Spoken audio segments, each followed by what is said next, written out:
안녕하세요. 오늘은 제가 예언에 대해서 잠깐 이야기를 하려고 합니다. 많은 분들 예언 사역에 대해서 되게 많이 궁금해 하시잖아요. 우리가 예언은 가장 중요한 예언은 우리 목사님의 말씀이 예언이에요. 그러니까 이 목사님의 말씀을 통해서 선포되는 그 말씀이 믿어지면은 그것도 예언입니다. 그리고 때로는 우리가 교회 안에서 성도들이 그 예언의 어떤 사역을 하시는 분들이 있어요. 근데 성도님들이 예언 사역할 때 가장 중요한 게 뭔지 아십니까? 교회의 덕을 세워야 되고요. 교회를 권면해야 되고요. 교회의 위로가 되는 그러한 예언을 하셔야 됩니다. 근데 교회 안에서 이렇게 예언을 잘못 받았을 때 때로는 그 권위를 무시하고 질서를 무시하는 분들이 되게 많습니다. 그래서 혹시 교회 안에서 나는 일반 성도인데 예언 사역을 합니다. 예언의 영을 받았습니다. 하시는 분들은요. 가장 중요한 게 뭐냐? 교회 덕을 세워라. 그리고 교회를 권면해라. 그리고 교회를 위로해라. 그 예언 사역이 가장 하나님이 기뻐하는 사역이다라는 것을 먼저 얘기하고 제가 예언에 대해서 얘기하려고 합니다. 예언이라는 그 단어는요, 히브리적인 그 원어적인 뜻을 가지고 있을 때 그 나비라는 의미를 가지고 있습니다. 그러니까 솟아오르다, 그리고 때로는 끌어넘친다, 뿜어내다라는 그런 의미를 가지고 있어요. 예언은 예언의 어떤 예언의 사역을 하시는 분들은 항상 눈에 보여지는 현상들만 보게끔 하지 않으세요. 이 예언은 아까 제가 솟아나다, 뭐 솟아오르다라는 그 의미는 우리 옹달샘이나 샘에서 새로운 물들이 퐁퐁퐁퐁퐁 솟아나잖아요. 그러니까 이 예언 사역자들은 대부분 보면은요, 하나님이 항상 기도할 때마다 새로운 것들을 열어주시고 새로운 것들을 보여주세요.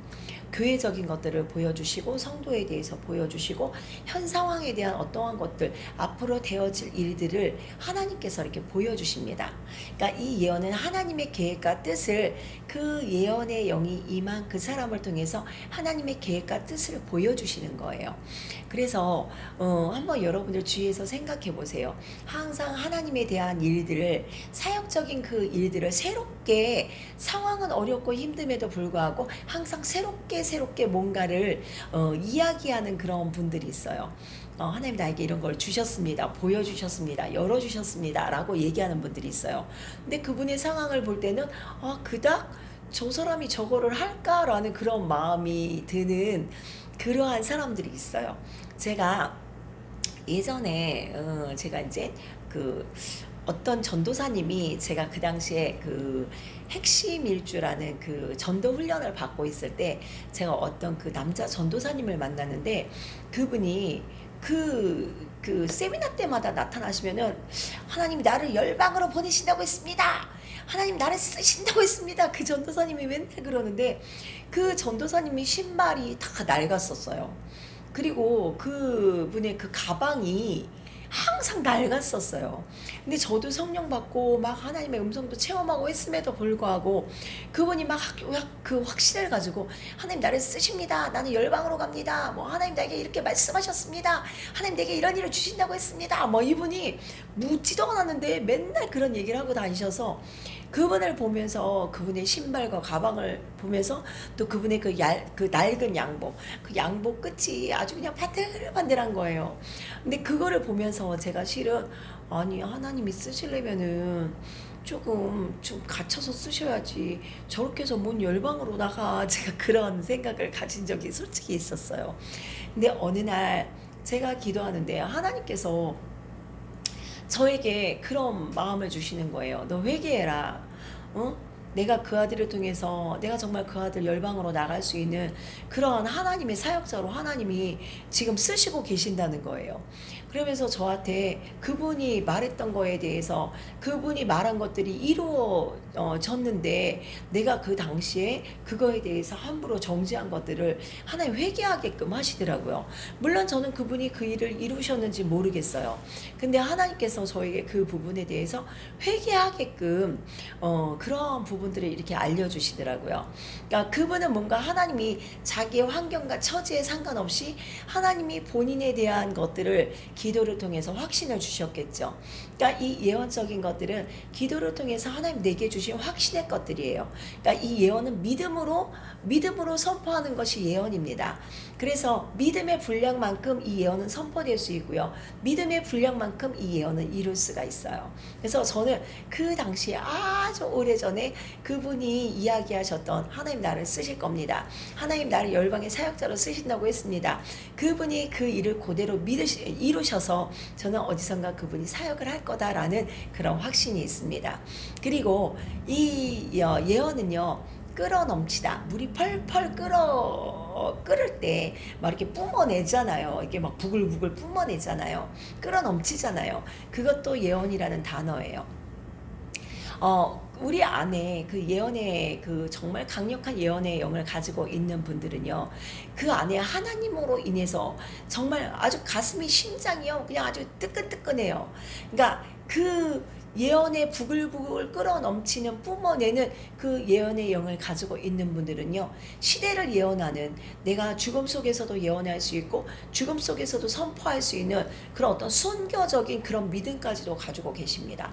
우리 구약에 보면은 많은 그 예언적인 선지자들이 죽음을 무릅쓰고 선포하잖아요. 그쵸? 백성들이 조롱하고 때로는 어떤 위험과 두려움 속에서도 그러한 것들을 하나님이 지시하는 것들을 지시하는 대로 그들이 순종하면서 그것들을 선포합니다. 우리 안에 그 정말 끌어넘치는 예언적인 시대를 말할 수 있는 그런 예언자들이 분명히 있습니다. 우리 요한 계시록의 그 요한도 어떻게 보면은 그 반모섬이라는 그 장소에서 유배당한 그 장소에서 강력하게 하나님이 보여주시는 것들을 보고, 그쵸? 하늘의 것들을 보고 그 안에서 앞으로 될 일들, 미래적인 그 어떤 일들과 어떤 그 많은 것들을 예언하는 그런 사건들이 요한 계시록에 있습니다. 그러니까 이 예언 안에는요, 시대적인 것들을 아주 먼 훗날 돼야 되는 그러한 일들도 예언할 때가 있어요. 그래서 가끔은 예전에 어떤 분이 그 얘기를 했어요.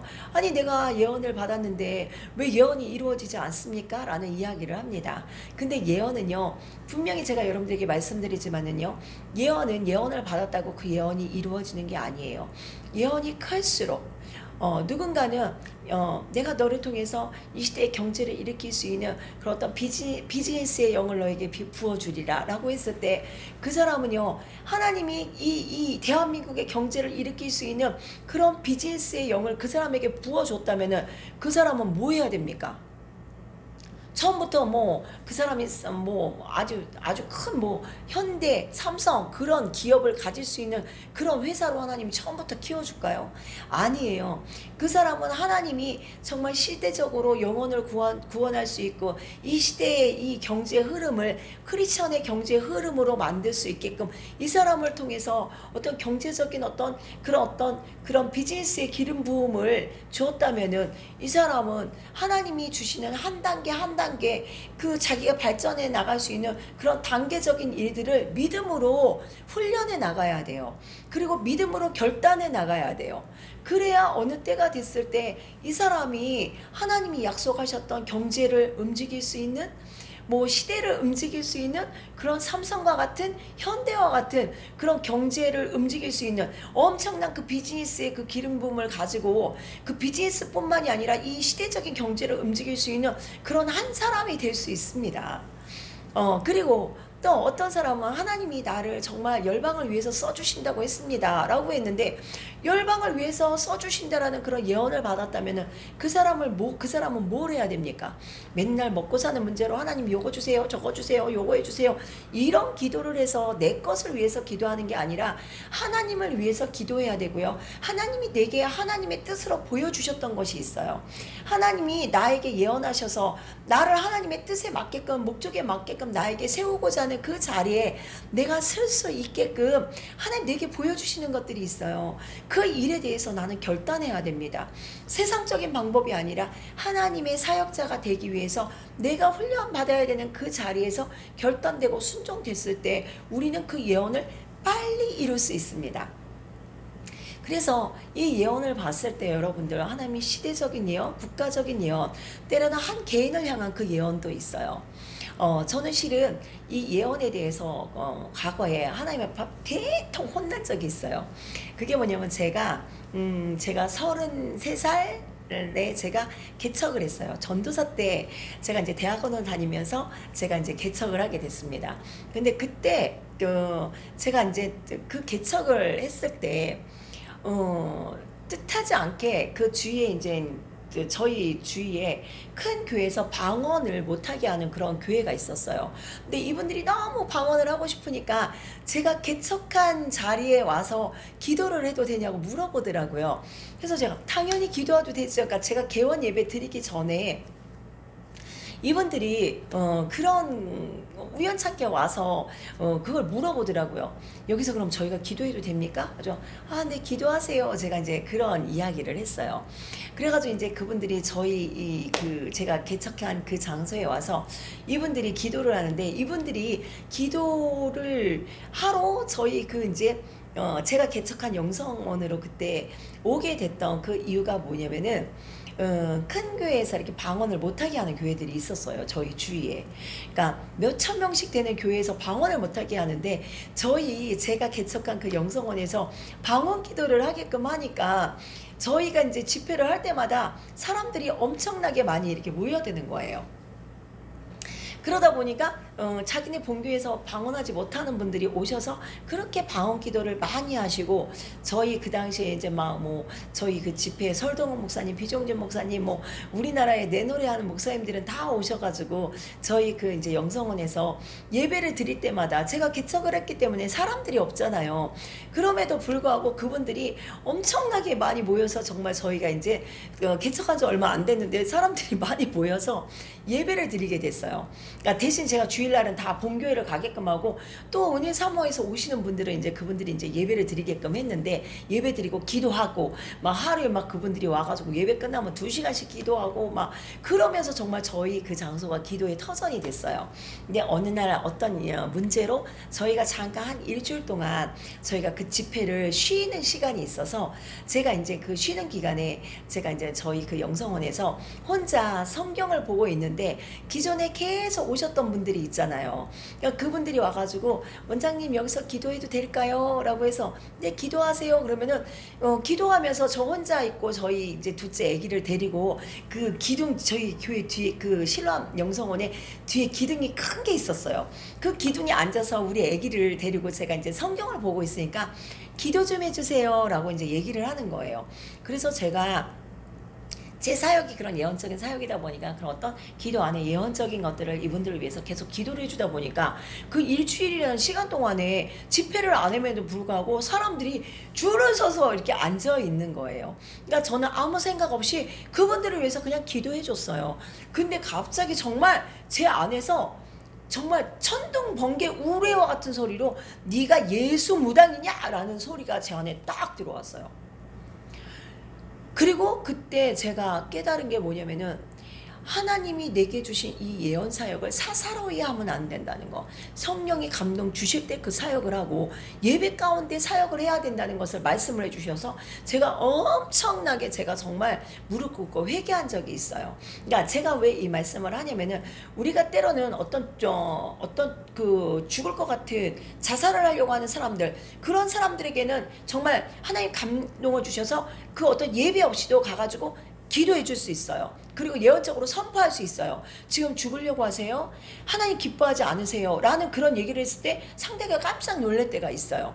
예전에 제가 전도를 하면서 어떤 그 일이 있었냐면은 제가 전도를 하면서 맨날 그때는 이제 집에 전도를 하러 가잖아요. 그런데 제가 전도를 하러 이렇게 갔는데요. 예수 믿으세요. 예수 믿으세요 하면은 이분이 엄청 강하게 핍박하시고 엄청 험악한 말을 하신 분이 있었어요. 그런데 그때는 제가 그날도 딱 그 집 문 앞에 이렇게 들어가서 예수님 믿으세요 하면서 제가 이렇게 전도지를 놨는데요. 그분이 그때도 갑자기 딱 뛰어나면서 예수가 있긴 어딨어? 가져가! 왜 맨날 와가지고 이런 걸 왜 놓고 가! 막 그러는 거예요. 근데 그 부인 되시는 분은 그 주방에서 이렇게 막 음식을 하고 계시는데, 예수가 있으면 증거를 대봐! 이분이 막 그러는 거예요. 근데 성령께서 그분이 막 화투 치는 걸 보여주시는 거예요. 그래가지고 제가 아저씨 화투 치고 맨날 화투 치고 그러는 거 하나님 기뻐 안 하세요? 제가 그때 그랬어요. 그때는 제가 그러니까 집사 때죠. 처음 은사가 열려가지고 제가 막 전도에 완전히 미쳐가지고 자전거에다가 전도지 잔뜩 싣고 막 전도하러 다닐 때예요. 그리고 막 제 주위에 있는 집사님들 모여가지고 막 방언기도 막 1시간 막 30분 1시간씩 하고 막 이렇게 전도하러 막 나가요. 근데 참 신기한 게 그렇게 전도를 위해서 막 기도를 하는데도 옆에서 이 방언이나 성령에 대해서 깨닫지 못하는 분이 교회에다 신고를 해요. 목사님, 은혜 안 되게 막 소리내서 방언하고 기도한다고 막 그런 뭐 여러 가지 일들도 있었어요. 그러면서 제가 막 전도에 미쳐서 막 이렇게 다닐 때였는데 그때 그분이 예수가 있으면은 증거를 대! 막 그러면서 그날 진짜 너무 무섭게 막 뛰어나오시면서 막 얘기를 하는 거예요. 그래서 제가 아저씨 화투 치는 거 하나님 기뻐 안 하세요? 그 정말 딱 화투 치는 걸 막 보여주시는 거예요. 근데 그 여자분이 부인 되시는 분이 갑자기 음식을 하다가 당신 또 화투 쳤어! 그러는 거예요. 근데 참 신기한 게 그런 거를 통해서 그것도 예언적인 거잖아요. 환상을 통해서 그 사람이 과거에 대한 것들을 보여주셔서 복음적으로 하나님 선포하게끔 하시는 거예요. 그러니까 우리가 이 예언에는요. 그 복음을 위해서 하나님이 주시는 보여주시는 것들 그 영혼을 살리기 위해서 그 영혼에게 예수 그리스도를 증거하기 위해서 보여주시는 그런 예언적인 것들이 분명히 있어요. 근데 이제 제가 왜 이제 이만큼 제가 얘기가 나왔냐면은 제가 아까 말씀드렸잖아요. 제가 막 사람들에게 이렇게 기도해 줬을 때 예수 무당이냐라는 그런 이야기를 했다 그랬잖아요. 우리가 모든 이 예언은 첫째는 우리가 목사님을 통해서 말씀으로 받아야 됩니다.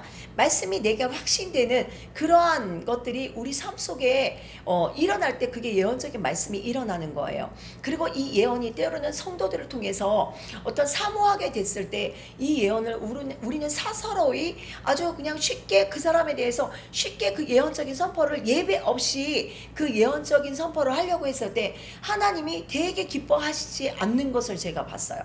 그래서 이 예언은 성령의 감동에 의해서 예언을 해야 되기 때문에 아무 때나 내가 예언을 하고 싶다고 물론 내가 그 사람에게 예언했을 때 예언적인 그 말씀은 분명히 줍니다. 그런데 이 예언을 마치 어떤 우상적으로 점처럼 생각하고 와서 예언을 장난삼아 들으려고 하는 사람들이 있어요. 그런 분들에게 절대 예언해 주면 안 돼요. 그러니까 예배 없이 그런 분들에게 예언해 주는 거 하나님 절대 기뻐하지 않으세요. 그러니까 이 예언은 강력하게 영혼을 살리기 위해서 복음을 증거하기 위해서 때로는 예배 없이 말씀 없이도 강력하게 선포돼야 될 때가 있지만 대부분 성도들에게 예언할 때는요 하나님께서 어떤 위험한 상황을 배제하지 않고 그 위험한 상황에서 강력하게 그것을 예언적으로 선포해야 되는 그것을 빼고는요 예배를 통해서 예언 사역을 받기를 원하세요. 그래야 이 예배 없이 예언을 자꾸 들으려고 하는 사람들의 특징이 뭔지 아세요? 예언 사역을 해줘도 그 사람 다시 도로 묵돼 버려요. 아무리 예언적으로 하나님이 원하시는 것들을 말씀을 해줘도 그 사람은 제가 이런 문제가 있었어요. 제가 이랬어요. 저랬어요. 해다가도요 금방 내가 언제 그랬어라고 생각하면서 다시 그 사람의 예전의 상태로 돌아가는 경우가 대부분 많아요. 그러니까 이 예언을 정말 사모하는 분들에게 이 예언을 사역하실 때 정말 내가 하나님 뜻을 알고 싶습니다. 방향을 알고 싶습니다. 라고 하는 분들에게 하나님이 원하는 방향 제시를 해줄 수 있는 그 예언을 하나님은 기뻐하세요. 그래서 제가 예전에 그때 그런 일들이 있기 때문에 저에게 실은 중간중간에 제가 이렇게 사역하면서 제가 이제 목사가 돼서도 중간에 이제 제 사역을 아시는 분들이 와가지고 그런 어떤 권사님이 오시더니 목사님, 제가요, 저희 아들이 결혼을 해야 되는데요. 봄에 시켜야 될까요? 가을에 시켜야 될까요? 뭐 이사를 가야 되는데 봄에 가야 될까요? 뭐 겨울에 가야 될까요? 뭐 그런 거를 물어보는 분들이 있어요. 권사님이신데도 손이 없는 날 가야 된다. 막 이런 것들, 막 우상적으로 이런 것들을 물어보는 분들이 많아요. 그래서 이 예언을 우상시하는 분들에게는 함부로 예배 없는 예언을 해주면은 반드시 사단 역사한다라는 것들을 제가 이렇게 말씀드리고 싶었습니다. 그래서 오늘은 제가 이 예언에 대해서 이렇게 잠깐 말씀을 드렸는데요. 이 예언에서 가장 중요한 게 뭐냐? 성령의 감동을 가지고 하나님 앞에 예언해야 된다. 그리고 예언을 받는 사람들도 하나님 앞에 정말 하나님의 뜻을 알고자 하는 그 마음을 가지고 이 예언의 사역을 정말 진실되게 하나님이 나에게 원하는 것이 무엇인가라는 그 뜻을 가지고 예언 사역을 받아야 된다라는 것을 말씀드리고 싶습니다. 그리고 이 예언 사역 안에는요, 반드시 어느 때가 됐을 때 내가 하나님 앞에 말씀대로 결단하고 하나님의 말씀을 보고 들은 거에 대해서 정말 행함을 가지고 하나님의 그 약속을 이루려고 하시는 분들은요, 하나님이 주시는 그 약속의 말씀, 예언적인 말씀 반드시 이루어집니다. 다음 편에는요, 제가 하나님 저에게 주신 한 25년 전에 주셨던 그 예언의 말씀이 이루어졌던 그 사건을 제가 여러분들에게 방송으로 나누겠습니다. 오늘 제가 짧게 그냥 제가 이렇게 이 영상을 남겼는데요. 혹시 예언 사역에 대해서 궁금하셨던 분들에게 많은 도움이 됐으면 좋겠습니다. 오늘도 이 영상을 시청해 주신 여러분들께 진심으로 감사드리겠습니다.